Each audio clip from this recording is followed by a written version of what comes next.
फेरी valley, जहां जादुई परियां, बौने, जिन और अन्य अद्भुत प्राणी रहते थे, हमेशा से शांति और सुख शांति का स्थान रहा था। वहां हर शाम इंद्रधनुष के रंग बिखरते और चांदनी में झरने चमकते थे। लेकिन एक दिन ऐसा हुआ जिसने इस खूबसूरत वादी को हिला कर रख दिया। बात कुछ ऐसी थी कि परियों की रानी जरीन परो ने एक नया कानून लागू किया, जिसके तहत सभी बौनों, जिन्नों और अन्य प्राणियों को परियों की सत्ता के अधीन होना था।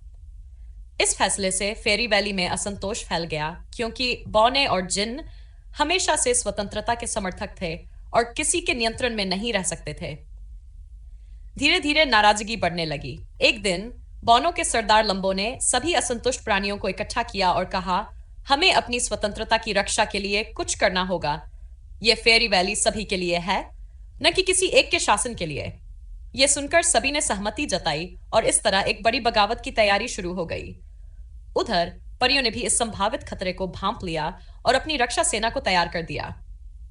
दोनों पक्ष एक दूसरे के खिलाफ तैयार हो गए और फिर वह दिन आया जब फेरी वैली में एक बड़ा हंगामा मच गया। बौनों ने अपनी जादुई घंटियां बजाई, जिन्नों ने बादलों से बिजली गिरा दी और पूरी वादी में एक भयानक शोर मच गया। परियां अपनी चमचमाती तलवारों और जादुई छड़ियों के साथ युद्ध में कूद पड़ी। हर तरफ रोशनी के गोले गिरने लगे, बादल गरजने लगे और पेड़ झुकने लगे। वादी में शोर, जादू और रोशनी की आंधी चल पड़ी। रानी जरीन परो ने अपनी सबसे शक्तिशाली जादुई छड़ी निकाली और आदेश दिया, यह बगावत बंद करो, वरना फेरी वैली हमेशा के लिए नष्ट हो जाएगी। लेकिन बौनों के सरदार लंबो ने हार मानने से इनकार कर दिया। जब युद्ध ने भयंकर रूप ले लिया तो अचानक फेरी वैली का सबसे पुराना और खानी जिन, बुजुर्ग शबगीर, बीच में आ गया।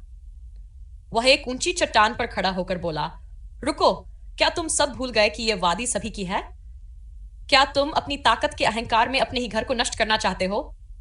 उसकी आवाज गूंज रही थी और सभी पर जादू सा असर कर गई। परियों की रानी और बौनों के सरदार ने एक दूसरे की ओर देखा और फिर चारों ओर नजर डाली। वादी की सुंदरता मुरझा चुकी थी, पेड़ झुक चुके थे और झरनों का पानी सूख चुका था। यह देखकर सबके दिल भर आए। रानी जरीन परो ने गहरी सांस ली और घोषणा की, मैं अपना कानून वापस लेती हूं, क्योंकि यह वादी सभी की है। हमें मिलजुल कर रहना चाहिए, न कि एक दूसरे से लड़ना। लंबो ने भी एक कदम आगे बढ़कर कहा, हमें भी आपस में दुश्मनी छोड़नी होगी। हम सब साथ मिलकर रहेंगे और किसी को किसी पर शासन करने की जरूरत नहीं। यह सुनकर सभी ने खुशी से नारे लगाए और युद्ध समाप्त हो गया। वह रात एक नए युग की शुरुआत थी, जहां सभी प्राणियों ने शपथ ली कि वे एक साथ मिलकर रहेंगे और फिर कभी नफरत को जन्म नहीं देंगे।